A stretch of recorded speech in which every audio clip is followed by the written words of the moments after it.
بالله من الشيطان الرجيم.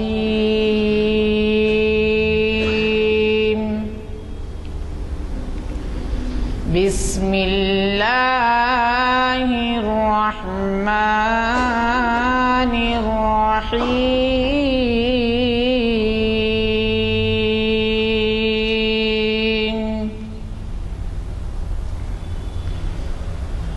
أتأمرون الناس بالبر وتنسون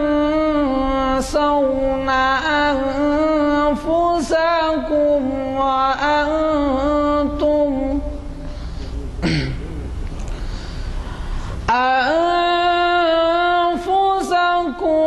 تتلون الكتاب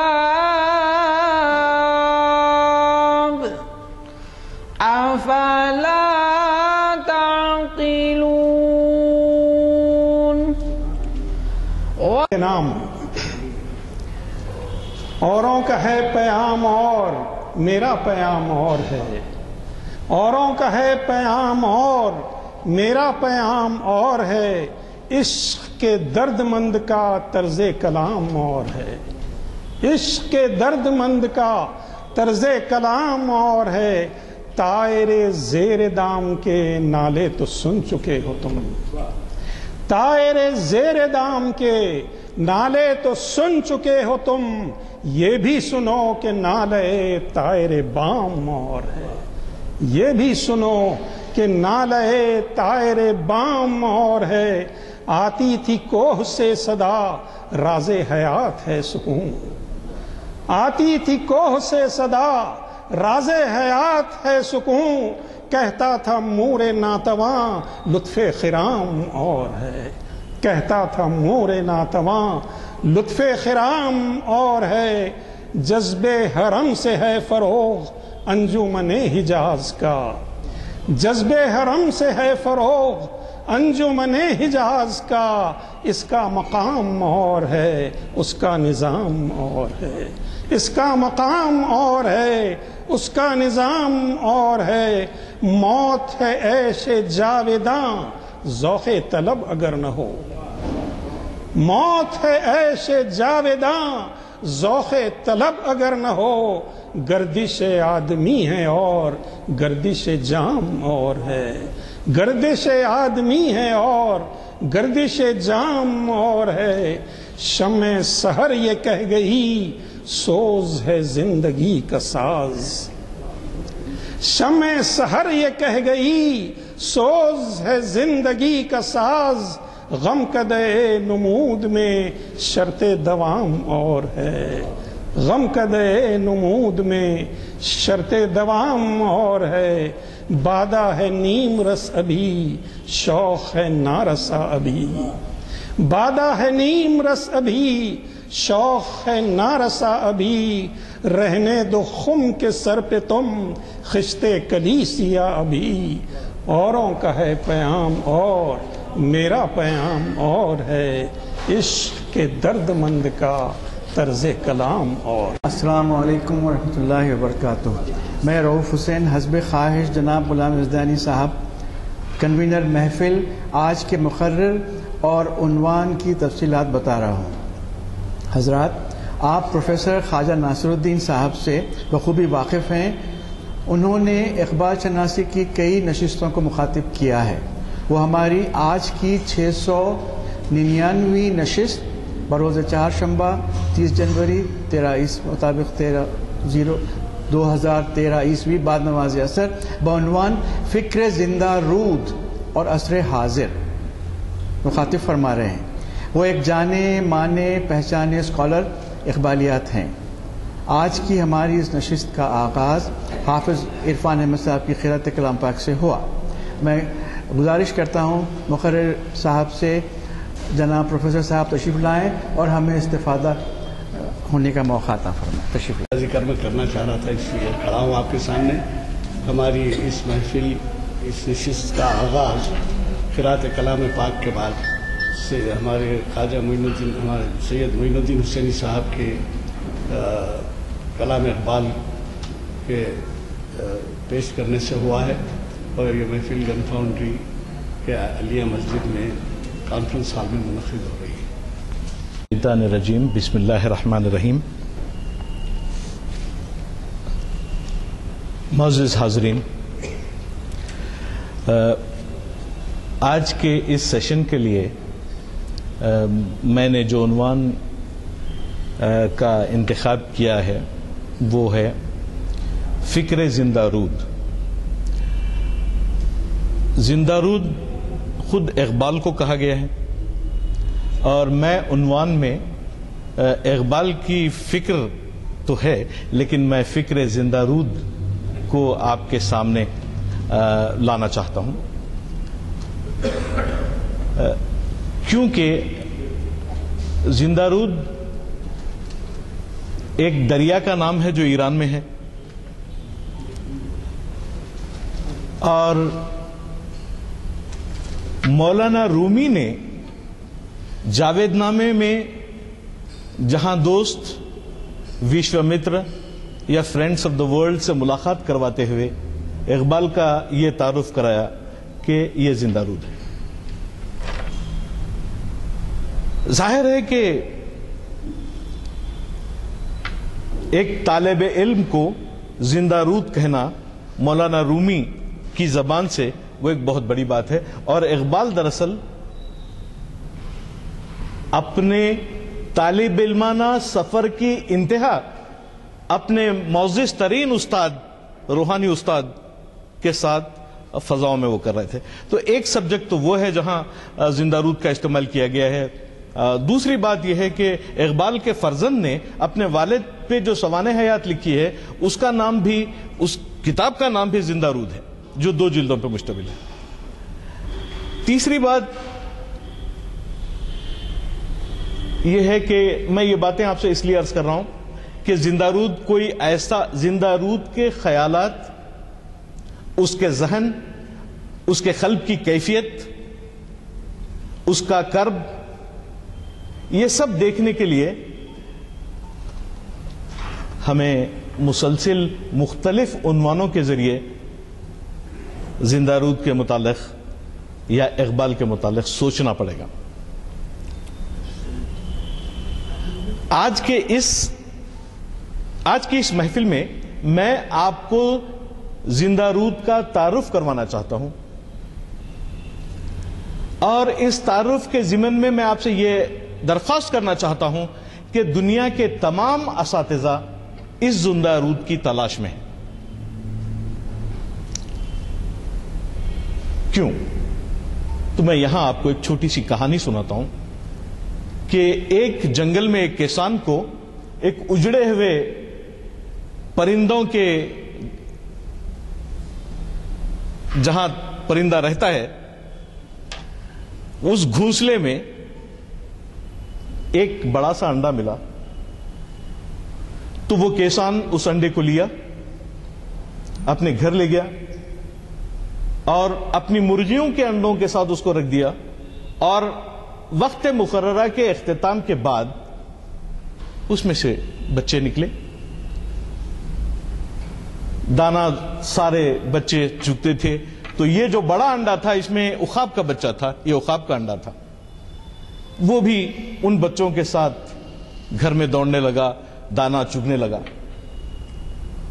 وقت گزرتا رہا، یہی ہوتا رہا، وقت گزرتا رہا، یہی ہوتا رہا، کبھی اس عقاب کے بچے نے آسمان کی طرف آنکھ اٹھا کر بھی نہیں دیکھا۔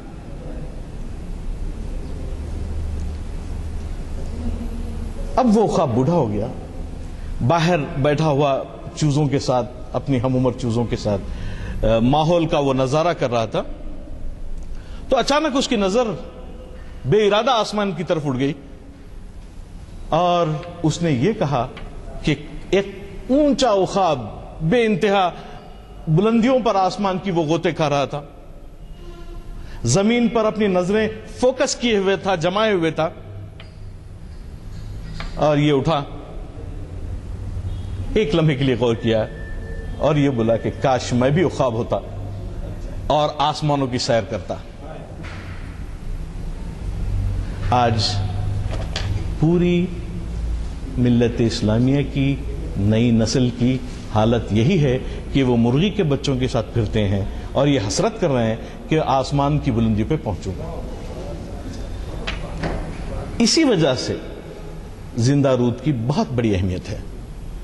دیکھیے بار بار میری درخواست اور میری گزارش یہ ہوتی ہے کہ ہماری تمام تر علمی صلاحیتیں آف نو یوز.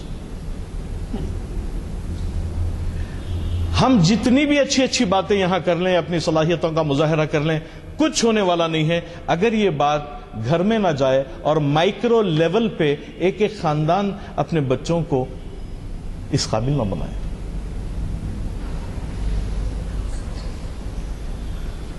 اقبال نے خود کہا تھا, ہوئی نہ زاغ میں پیدا بلند پروازی اور خراب کر گئی شاہین بچے کو صحبت زاغ. زاغ کا مطلب کوا ہے, یعنی Iqbal is very dangerous person because کہ whenever he talks about something he create force. کیونکہ بغیر توانائی کے, بغیر حرکت کے, بغیر قوت کے وہ بات میزائل کی طرح آپ کے دماغ میں گھسنے والی نہیں ہے. اور علامہ کو یہ بات معلوم تھی, واللہ عالم کس طرح معلوم تھی یہ تو وہی جانتے ہیں, کہ اقبال نے معمولی الفاظ کا استعمال نہیں کیا ہے. زندہ رود ایک تڑپتی حرکیاتی دریا جس کے بہاؤ سے اقبال یہ تعلیم دینا چاہتے ہیں کہ اگر یہ رک گیا تو سڑ جائے گا.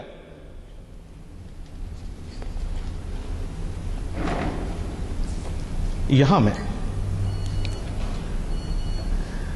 آپ سے زندہ رود کا تعارف کی بات کروا رہا تھا, لیکن میں نے ایک مقصد آپ کو واضح کر دیا ہے کہ زندہ رود کی تمام کاوشوں کا نتیجہ یہ ہے کہ عقاب کے بچے چوزوں میں پرورش نہ پائیں, بلکہ وہ عقاب کی طرح اپنی زندگی گزاریں اور اپنی تربیت اور وغیرہ کا انتظام وہ اس طرح کریں. زندہ رود جب وشوامتر کے سامنے پہنچتا ہے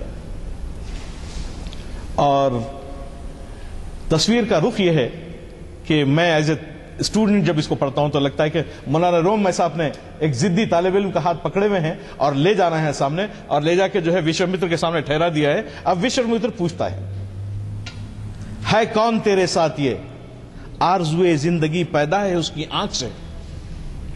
یہ ترجمہ ہے پروفیسر سراج الدین کا. یہ مجھ جیسے لوگوں کے لیے بڑا فائدہ مند ہے سمجھنے کے لیے, اس لیے میں اس ترجمے کو آپ کے سامنے پڑھ رہا ہوں کہ وشوامتر یہ سوال کرتا ہے کون تیرے ساتھ یہ, آرزوئے زندگی پیدا ہے اس کی آنکھ سے.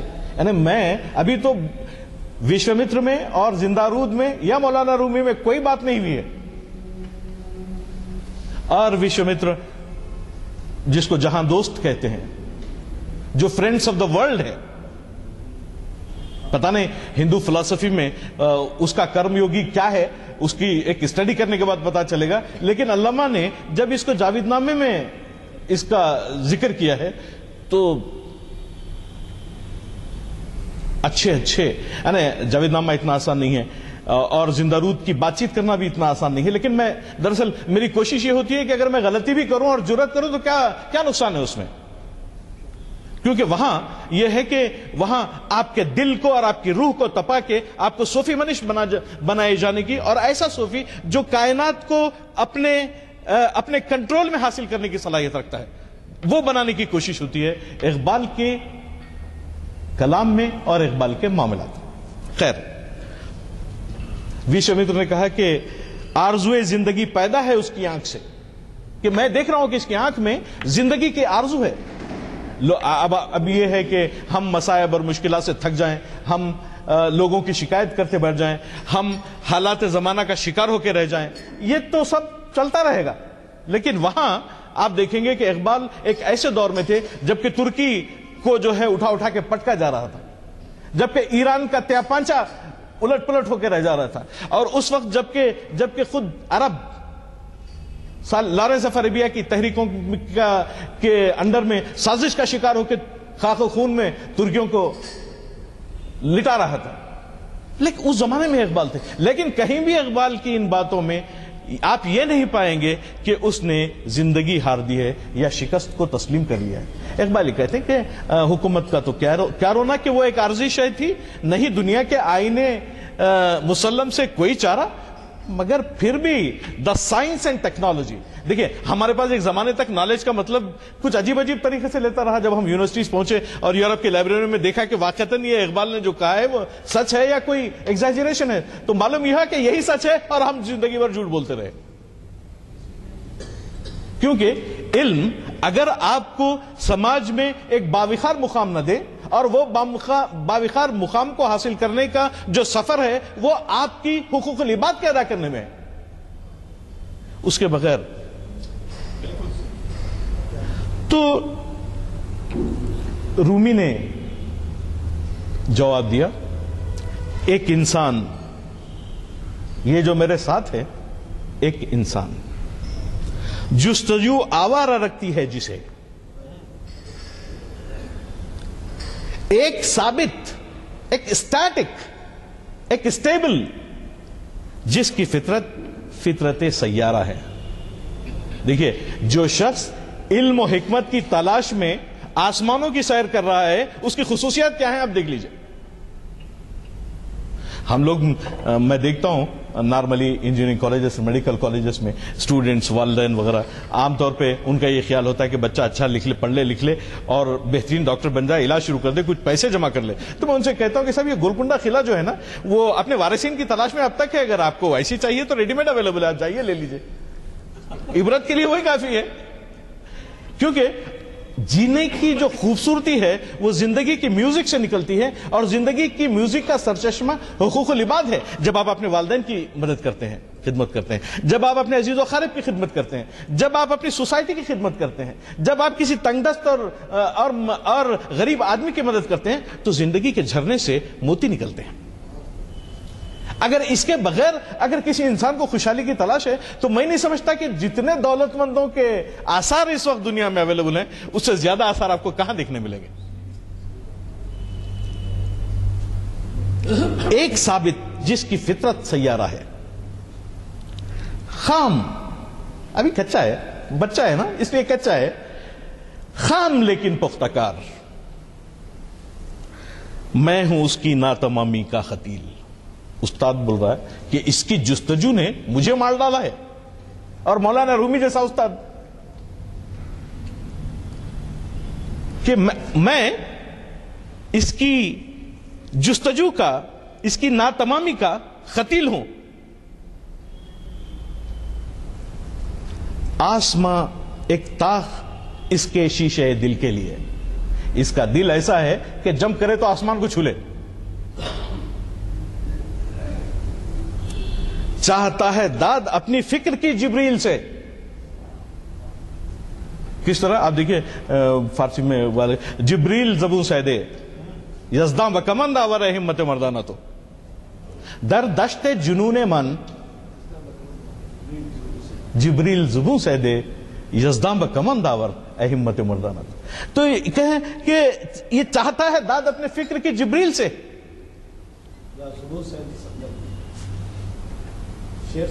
جی یعنی در داشت جنون من، میرے جنون کا جو چکر ہے اتنا خطرناک ہے، اتنا بڑا ہے، میں اتنا پیاسا ہوں اپنے جنون کے اندر کہ میں اپنی پیاس بجھانے تک رکوں گا نہیں. آپ تو دوسروں کی کیا بات کر رہے ہیں، جبریل خود میرے قیدی بن کے آ جائیں گے. اور جبریل امین سب سے بے سائنٹیفک اینجل فرام اللہ. آپ کسی مسئلے پہ بات کر لیجئے، he has got an answer.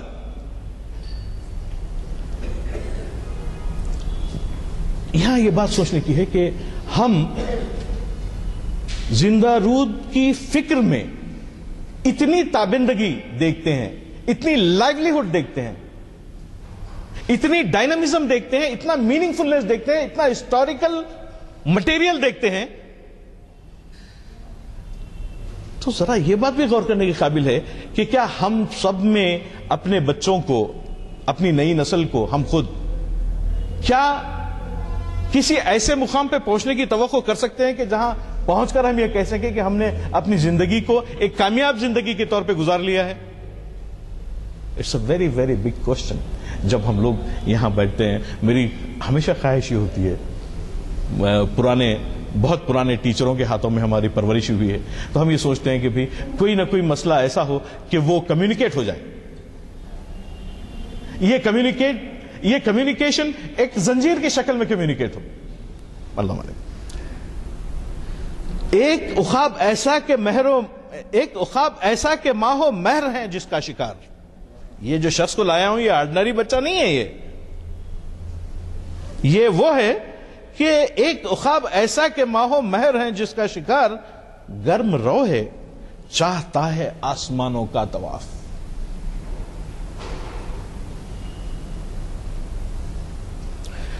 گفتگو اہل زمین سے اس کی کچھ رندانہ ہے.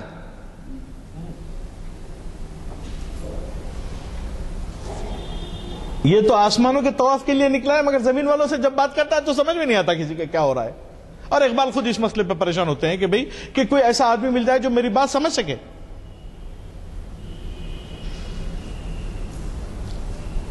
خیر، اب جو میں ترجمہ پڑھ رہا ہوں وہ یہ ہے کہ حور بت اس کی زباں میں خلد ایک بت خانہ ہے. I will not explain to you this. Reason کیا ہے اس کا؟ یہ اقبال کی صوفیانہ شاعری کی بہت بڑی پہچان ہے کہ وہ کسی کو بھی اس وقت تک صوفی بزرگ تسلیم ہی نہیں کرتا جب تک کہ اس کی تخلیقیت مجسموں کے سامنے نہیں آتی. اور ہم جس دور میں پیدا ہوئے ہیں وہ یہ ہے کہ ہم تخلیقیت کو مجسم تلاش کرنے کے بجائے، وہ نظر اپنے پاس رکھنے کے بجائے، اگر مل گیا تو اسی کو ٹھیک ہے، باقی اللہ میاں دیکھ لے گا. تخلیقیت مجسم ہونا بہت مشکل ہے.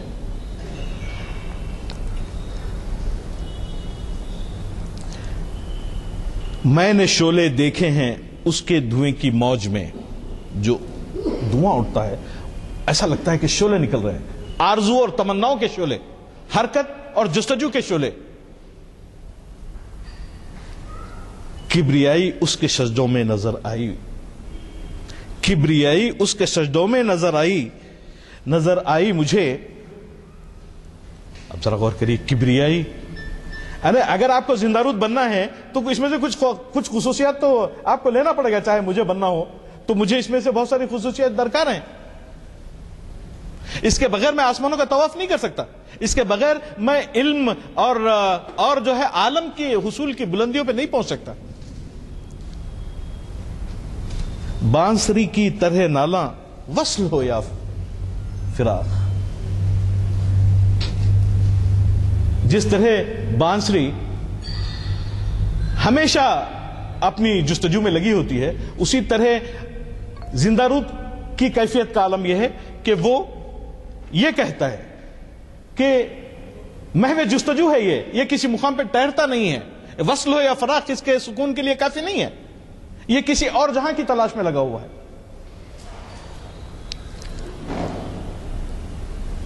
میں تو کہہ نہیں سکتا اس کے آب و گل میں کیا، اس کے آب و گل میں کیا ہے، میں تو کہیں نہیں سکتا. مولانا رومی کہہ رہے ہیں کہ میں نہیں بتا سکتا کہ اس کے پانی اور مٹی میں کیا ملا ہوا ہے، کیا مقام اس کا ہے اور منزل ہے کیا. اس کی جستجو میں، اس کی تڑپ میں، اس کی حرکت میں اتنی گہرائی ہے کہ میں ابھی تک میں خود بھی یہ نہیں سمجھ پایا کہ یہ چاہتا کیا ہے اور یہ یہاں سے کہاں پہنچ جائے گا. لیکن میں اس کو آپ کی خدمت میں لے آیا ہوں. وشوامتر کی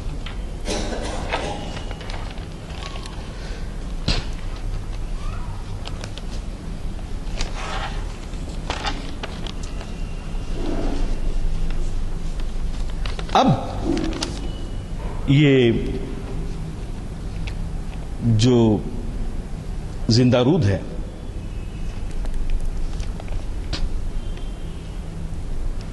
بال جبریل میں اپنے استاد سے ہی سوال کرتا ہے. ایک بات تو میں نے آپ کو زندہ رود کی خصوصیات بتائیں کہ ہاؤ ٹو ڈیفائن زندہ رود. تو مطلب یہ ہے کہ ہاؤ ٹو ڈیفائن فکر Iqbal. What is the methodology that we need to adapt in order to understand the philosophy and message of Iqbal. تو اس میں ایک تحقیق طلب مسئلہ ہے، اور اس تحقیق کے بغیر ہم اقبال کی اسٹڈی اس طرح کر سکتے ہیں کہ اقبال اور شکوہ جواب شکوہ، اقبال اور شاعر، اقبال اور ذوق و شوق کی نظمیں، ہر جگہ آپ کو جو ہے زندہ رود ملے گا، ہر جگہ. جب جواب شکوہ میں یہ کہے گا کہ جن کو آتا نہیں دنیا میں کوئی فن تم ہو، means you are not an artist, you are not a craftsman. آپ کالجز کو انجینئرنگ اور ٹیکنالوجی کے لیے جاتے ضرور ہیں، نہ وہ استاد موجود ہیں جو مولانا رومی کی طرح آپ کو جو ہے کوئی چمتکار سکھا دیں، یا وہ ایسے شاگرد ہیں جو اپنے خون کو جلا کے علم کی ایسی خصوصیت کو اپنے اندر حاصل کریں کہ خود بدلیں، اپنے گھر کو بدلیں اور اپنے سماج کو بدلنے کی کوشش کریں. That is where we need to go. وہاں دراصل ہم کو جانا چاہیے جب ہم علم حاصل کرتے ہیں. اب زندہ رود کا سوال یہ ہے اپنے پیر و مرشد سے خود. چشم بینا سے ہے جاری جوئے خون، علم حاضر سے ہے دین زار و زبوں. یعنی جب ہم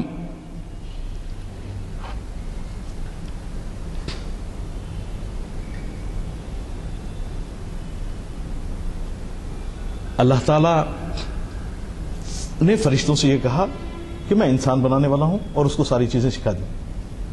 فرشتوں نے کہا کہ اللہ تعالیٰ ہم تو تمہاری عبادت کرتے ہیں اور آپ نے کیوں اس کو بنایا، یہ جو فتنہ و فساد اور وغیرہ وغیرہ یہ کرے گا. تو اللہ تعالیٰ نے ان سے یہ کہا کہ لک، جو میں جانتا ہوں وہ تم لوگ نہیں جانتے. اب یہاں دیکھیے کہ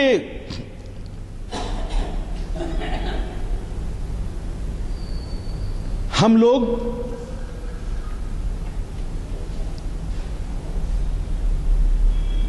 علم حاضر کو اپنے دین کے کمپٹیشن میں لا کے ٹھہرا کر دیا ہے. ہم لوگ اپنے مذہب کو دور حاضر کی تعلیم سے کمپٹیشن میں لا کے کھڑا کر دیا ہے، جبکہ اگر آپ پڑھتے رہیں تو آپ کو یہ معلوم ہوگا کہ کمپیٹیبل ہے. اٹ از کمپلیمنٹری، یہ مطابقت رکھتا ہے، یہ آپ کی ضرورتوں کی تکمیل کرتا ہے، یہ آپ کی زندگی کو بہتر بناتا ہے.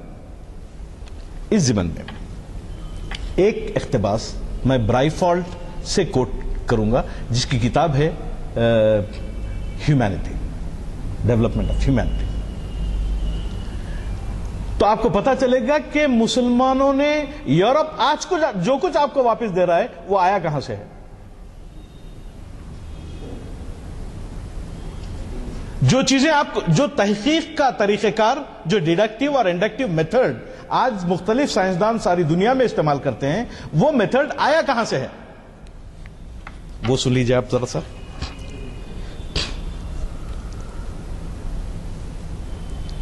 برائیفالٹ کی کتاب ہے تشکیل انسانیت، اگر آپ کمپیوٹر پہ ماریں بھی تو وہ مل جائے گا کہ برائیفالٹ کیا لکھا ہے، لیکن میں اس کو پڑھتا ہوں. آکسفورڈ اسکول میں راجر بیکن نے ان کے جانشینوں سے عربی زبان اور عربی علوم حاصل کیے. راجر بیکن بہت بڑا لٹریسٹ ہے، انگریزی ادب کا ایک بہت بڑا رائٹر بھی ہے. نہ تو راجر بیکن اور نہ اس کے بعد اس کا اہم نام اس کی تعریف کے مستحق ہیں کہ انہوں نے تجربی طریقہ ایجاد کیا.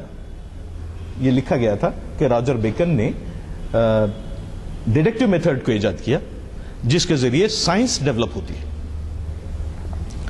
راجر بیکن نے صرف یہ کیا کہ مسلمانوں کے علوم اور ان کے طریقے کو مسیحی یورپ میں پہنچایا، اور اس نے اس بات کا اعلان کرنے میں کبھی دریغ نہیں کیا کہ عربی زبان اور عربی علوم کا سیکھنا اس کے ہم عصروں کے لیے صحیح علم ہے، اس کے ہم عصروں کے لیے صحیح علم حاصل کرنے کا واحد طریقہ ہے. یہ بحثیں کہ تجربی تاریخ کا موجود کون ہے.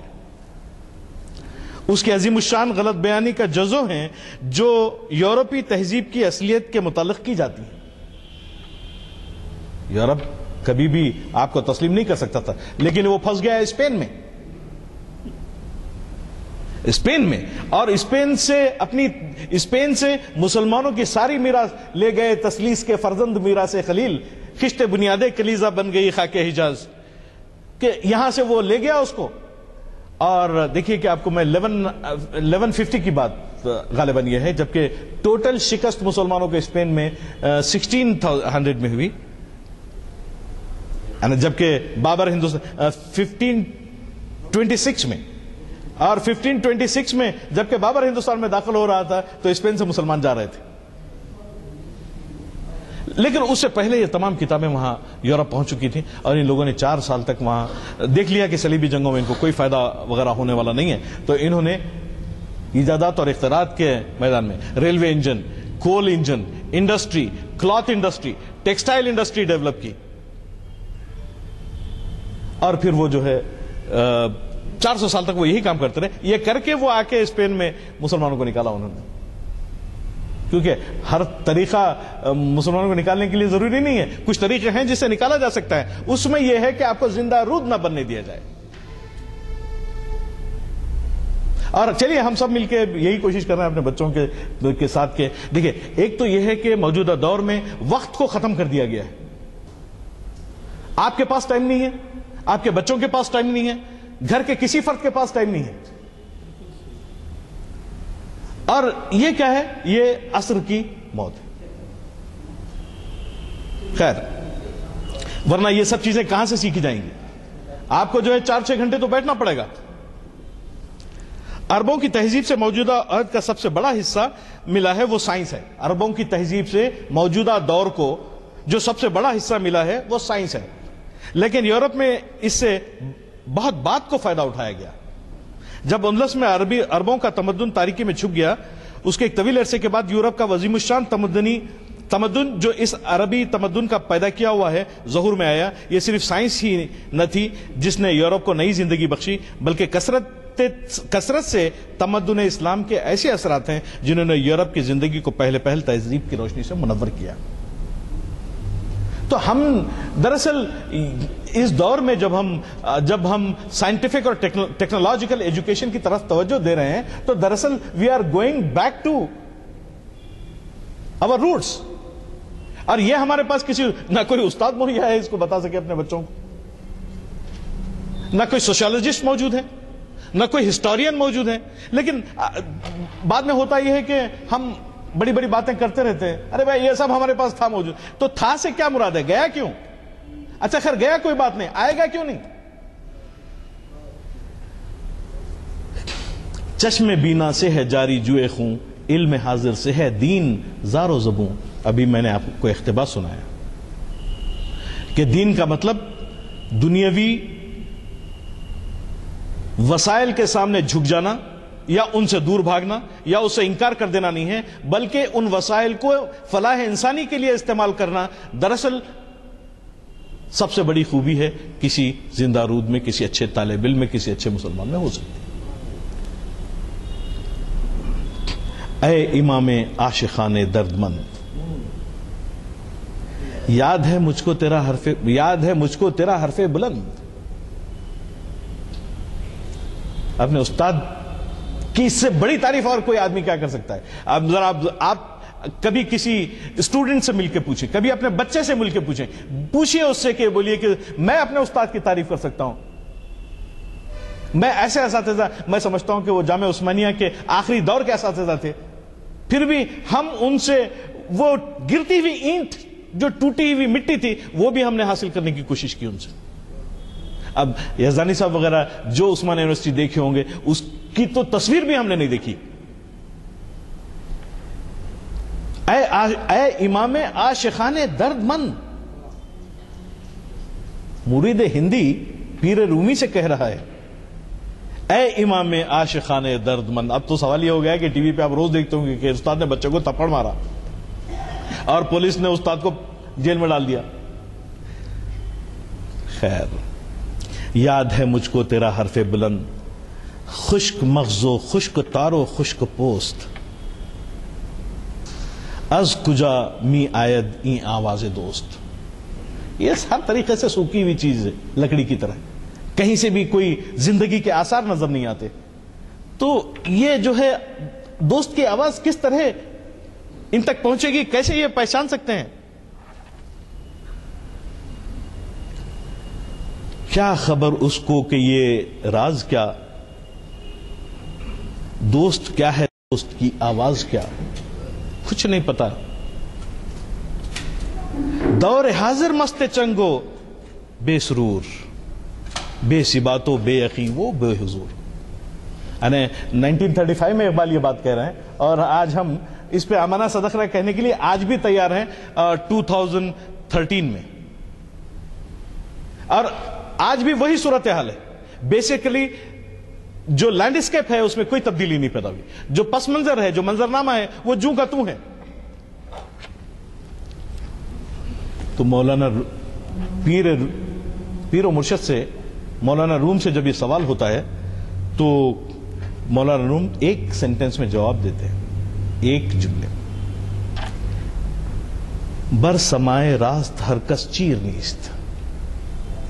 سچ سننا، بر سمائے راست سچ سننا، یہ ہر کس و ناکس کے بس کی بات نہیں ہے. کیسے؟ اسی طرح جیسے کہ تامے ہر مرغ کے انجیر نیست. جس طرح ہر پرندہ انجیر نہیں کھا سکتا، اسی طرح سچ بات گوارا کرنا بھی ہر شخص کے بس کی بات نہیں ہے. علامہ نے پھر کہا، پڑھ لیے میں نے علوم شرق و غرب، روح میں باقی ہے اب تک درد و کرب.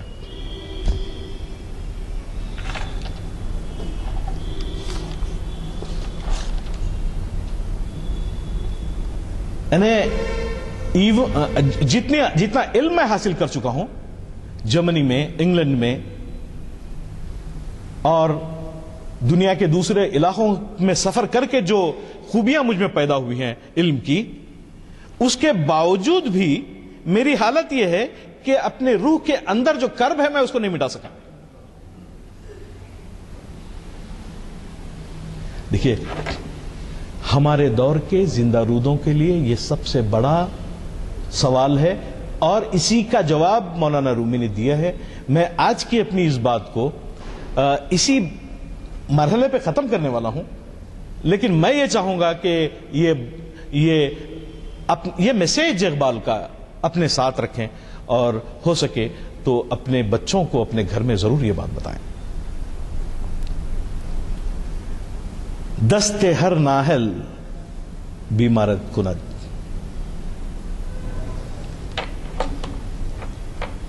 ہر ناہل کسی نہ کسی مجبوری، بیماری اور تکلیف میں مبتلا ہے.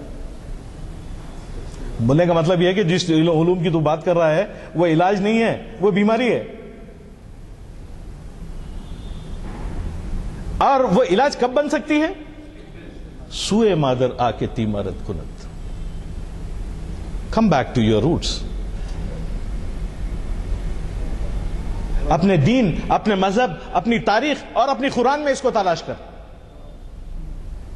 کیونکہ یہی اب اسی قرآن میں ہے اب تک جہاں کی تعلیم جس نے انسان کو بنایا ماں پرویں کا امین. تو اپنی ماڈرن ایجوکیشن کے ساتھ ہم کو اس مرحلے میں، اس مقام پہ ہم کو پہنچنا چاہیے کہ ہم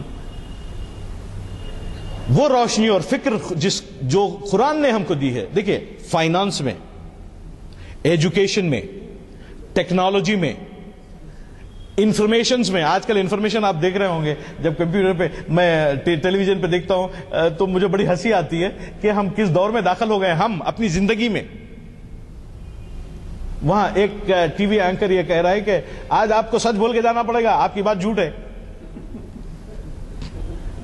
وہ یہ کہہ رہا ہے کہ میں آپ کو ایسی جانے نہیں دوں گا. ٹی وی اینکر یہ کہہ رہا ہے، اور بہت بڑے ٹی وی چینل کا آدمی یہ کہہ رہا ہے. انگلش میں جو word I don't want you to get away. What is this? Information جو معلومات کا سب سے بڑا عنصر ہے وہ دراصل لوگوں کی خود غرضیوں کا بھی شکار ہو گیا ہے. وہ آپ کو ٹریپ کرنا چاہتے ہیں بجائے اس کے کہ آپ کو ایجوکیٹ کریں. مگر جس قوم کو یہ سب باتیں سمجھنی ہیں اس کو سمجھنے کی کوشش تو کرنا چاہیے.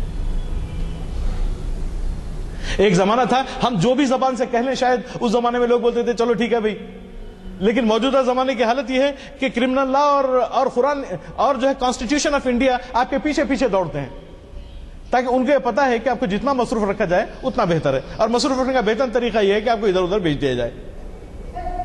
تو انفارمیشن کے اس دور میں ہمارے لیے جو معاملات ہیں ان کا سمجھنا بہت ضروری ہے, اور اللہ تعالیٰ سے میری یہ دعا ہے کہ ہم ان چیزوں کو سمجھنے کی کوشش کریں, کیونکہ دعا کے موقع پہ تو میں صرف یہ کہوں گا کہ دیگرگوں ہے جہاں تاروں کی گردش تیز ہے ساقی, دل ہر ذرہ میں غوغائے رستہ خیز ہے ساقی, متائے دین و دانش لٹ گئی اللہ والوں کی, یہ کس کافر ادا کا غمزہ خوریز ہے ساقی, نہ اٹھا پھر کوئی رومی عجم کے لال ازاروں سے, وہی آب و گل ایراں وہی تبریز ہے ساقی, لا پھر ایک بار وہی بادہ و جام ہے ساقی, ہاتھ آ جائے مجھے میرا مقام ہے ساقی, 300 سال سے ہیں ہند کے میخانے بند, اب مناسب ہے کہ تیرا فیض عام ہو ساقی. شکریہ. کہ ہماری تاریخ میں, ہماری تعلیمات میں علم و فن کے خزانے,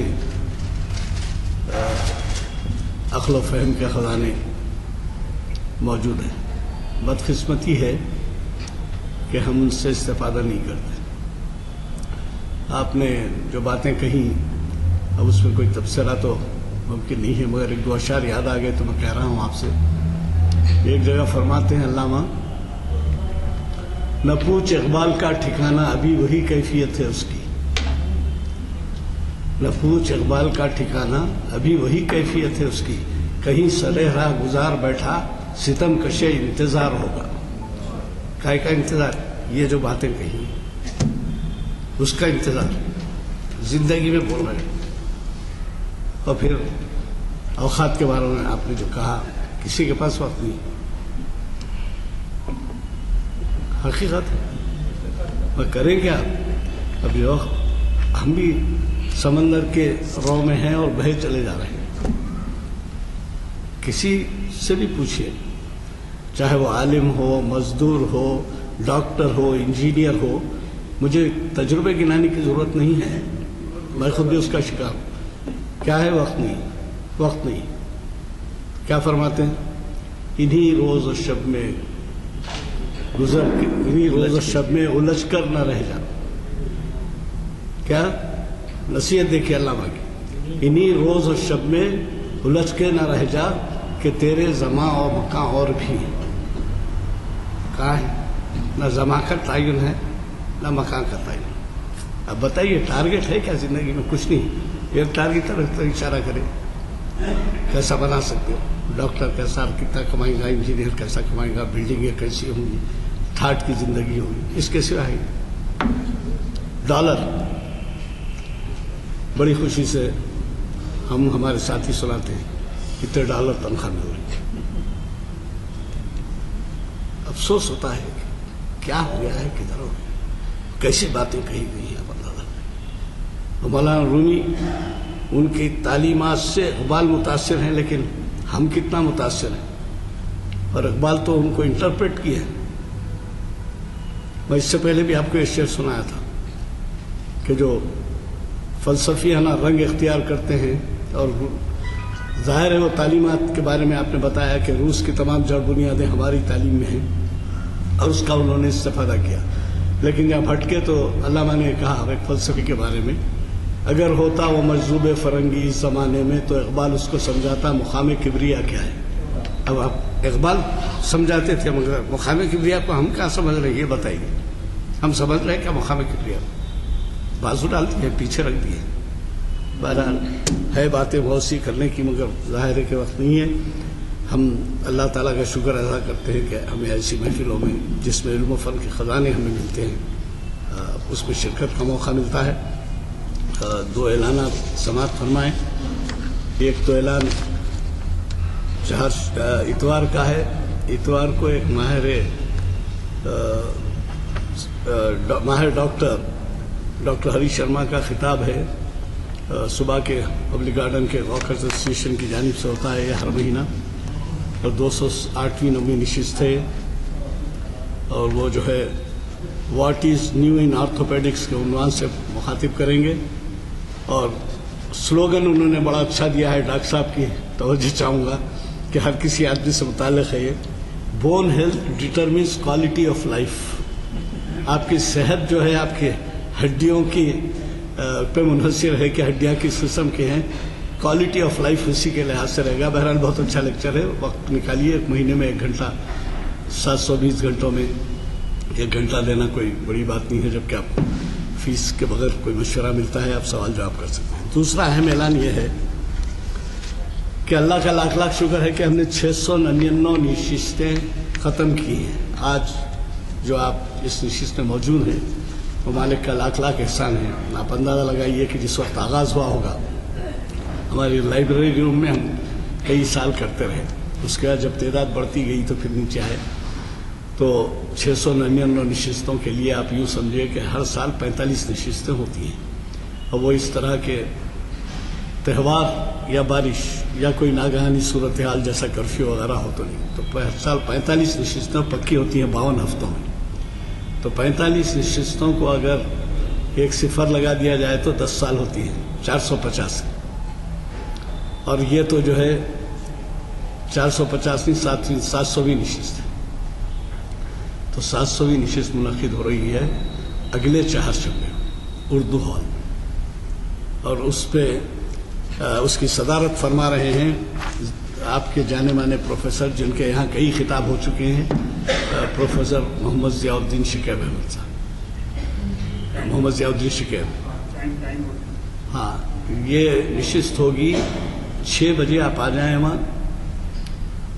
کچھ ریفریشمنٹ کے بعد 6:30 بجے کھڑے ہو جائیں گے, اور 6 اور 6:30 کے بیچ میں نماز مغرب بھی ہو جائے گی. لیکن 6:30 کو برابر شروع ہو جائے گی. اور اس میں مہمان خصوصی ہیں حیدرآباد کی ایک جانی مانی شخصیت اور بڑے ہی پرانے اردو مادری زبان میں جو پڑھے ہیں اور پکے دکنی کہلا سکتے ہیں, ڈاکٹر پی شیو شنکر صاحب جو وزیر قانون رہے ہیں حکومت ہند کے اور کیرلا کے گورنر بھی رہے ہیں, وہ ہمارے مہمان خصوصی رہیں گے. اور اس کے علاوہ آپ کے یہاں کے مقررین میں 3 مقررین ہوں گے. مستر مجاز صاحب ہوں گے, ضیاء الدین نیر صاحب ہوں گے, اور سید امتیاز الدین صاحب ہوں گے. اس کی نظامت کریں گے اردو ڈپارٹمنٹ کی ہیڈ آمنہ فاطمہ پروین صاحبہ جو عثمانیہ یونیورسٹی کے ڈپارٹمنٹ کی ہیڈ رہی ہیں. تو میں آپ سے گزارش کرتا ہوں, ماشاءاللہ سے آج بڑی ہمت افزا تعداد ہے. اسی طریقے سے آپ اردو ہال اگلے 4 شنبے آنا نہ بھولیں.